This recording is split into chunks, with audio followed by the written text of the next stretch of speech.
Hai, bertemu lagi sama aku, Kumala.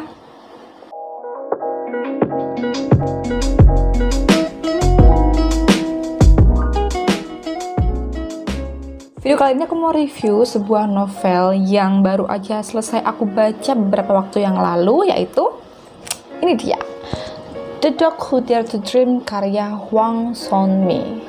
Jadi novel ini terbit tahun 2020 ya, bulan Agustus, dan semenjak si penerbitnya itu mempromosikan novel ini, aku langsung masukin deh novel ini ke daftar bacaan aku selanjutnya. Tetapi sayangnya baru tercapai beli itu pada bulan Januari 2021. Untuk menamatkan novel ini ya, yang setebal ini juga tidak membutuhkan waktu yang lama, karena ternyata ya ini tuh cuman spasinya aja yang besar ya.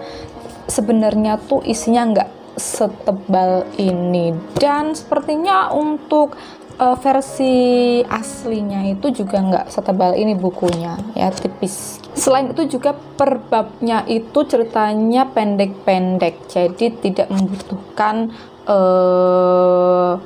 nggak kerasa aja gitu untuk membalik halaman per halamannya sampai ke bab yang baru.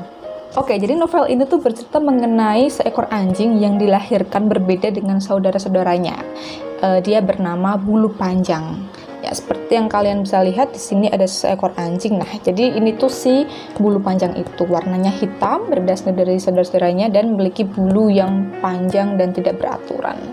Nah, meski dia berbeda dengan saudara-saudaranya dan dipandang aneh pula oleh saudara dan ibunya, tapi si Bulu Panjang ini cukup disayang oleh pemiliknya, yaitu si Tuan Pitaswara.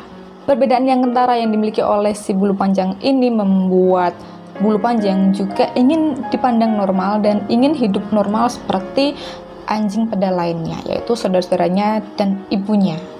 Novel ini termasuk fabel dewasa dengan tokoh utama si Bulu Panjang itu sendiri. Kehidupan si Bulu Panjang itu sendiri tuh nggak serta-merta dia bahagia ya dengan perbedaannya itu.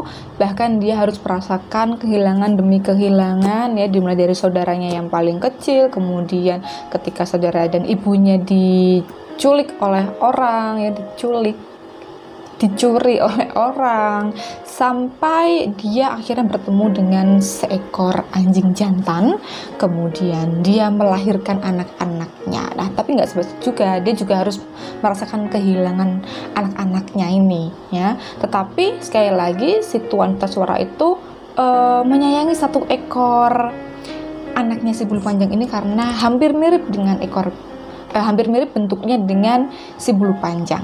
Belum lagi dengan kisah si Bulu Panjang ini dengan Tuan Pitaswara tadi yang menurutku lumayan emosional, karena si Bulu Panjang itu memiliki cukup amarah ya, dia memendam kemarahan kepada si Tuan Pitaswara ini.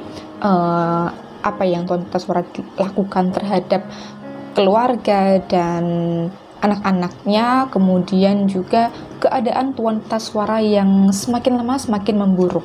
Karena pembuatan novel ini sendiri dilatar belakangi oleh kenangan si penulisnya ya, kenangan rumah si penulisnya yang terdahulu. Jadi novel ini juga mengingatkanku syarat akan sebuah kenangan. Jadi kenangan itu akan tetap menemani kita ya, akan tetap menemani sepanjang perjalanan hidup kita.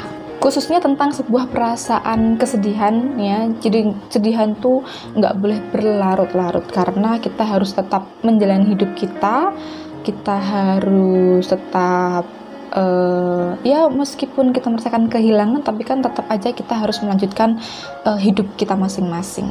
Konflik yang disuguhkan pun ternyata menurutku ini nggak lepas dari konflik kehidupan sekeliling kita, dimana kita merasa sedih, merasa kecewa. Kenapa sih kita berbeda dengan orang lain? Kenapa sih kita tampak berbeda? Yang ternyata perbedaan itu tidak bisa diterima oleh orang-orang di sekeliling kita, dan kita merasa putus asa karena hal seperti itu. Itu cukup biasa terjadi di sekeliling kita. Tapi justru karakter si Bulu Panjang ini yang harus kita tiru ya. Jadi bisa kita ambil pembelajaran dari karakter ini, kalau kita menghadapi sebuah masalah, kita berbeda dengan orang lain, kita merasakan kehilangan, kita harus kita harus tetap bertahan, ya. Kita tidak boleh menyerah dengan sebuah keadaan seperti itu. Kita harus melanjutkan hidup kita, serta kita juga harus berani untuk menghadapi masalah yang menghadang di depan kita. Nah, karakter ini tercermin ketika si bulu panjang itu mengejar pencuri yang mencuri saudara dan ibunya, ya. Kegigihan bulu panjang inilah, ya, hingga akhirnya membuat si pencuri itu kewalahan, meskipun dengan harus melalui luka-luka, ya kan, terluka, jatuh, si bulu panjang tetap gigih.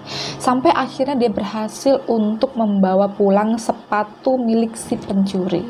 Juga ketika si bulu panjang ini, ya, melakukan sebuah perjalanan yang tidak biasa dari rute perjalanannya, dia bertemu dengan anjing-anjing yang lain, terlibat masalah dengan mereka, ya kan, hingga dia ditolong oleh orang lain. Nah, jadi kegigihan si bulu panjang inilah yang patut kita tiru dan kita bisa ambil nilai baiknya, ya, dari novel ini. Selain itu, novel ini juga cukup bisa meyakinkanku bahwa kehadiran orang lain itu bukan dasar dari kebahagiaan kita. Namun kitalah yang harus membuat kebahagiaan itu sendiri hingga menciptakan kenangan-kenangan yang indah. Menurutku, ya, novel ini tuh cukup menghibur dan memiliki banyak pesan moral lewat karakter-karakter yang dihadirkan dalam novel ini. Meski novel ini temanya terkesan berat dan menyedihkan, tetapi si penulis itu berhasil merangkai kata, ya, sedemikian rupa, sesederhana ini hingga mudah untuk dipahami. Nah, novel ini cocok sekali untuk dibaca dari mulai usia remaja hingga dewasa, dan aku sangat merekomendasikan kalian untuk membaca novel ini. Novel ini. Hai, apa kamu menikmati konten ini? Kalau iya, pastikan untuk like dan subscribe channel Ruang Kumala. Kamu juga bisa banget untuk share ke teman-teman kamu, dan teman-teman kamu bisa mampir ke sini. Jangan lupa juga untuk nonton video yang ini. Video yang ini juga nggak kalah bagus, jadi tonton semuanya, ya.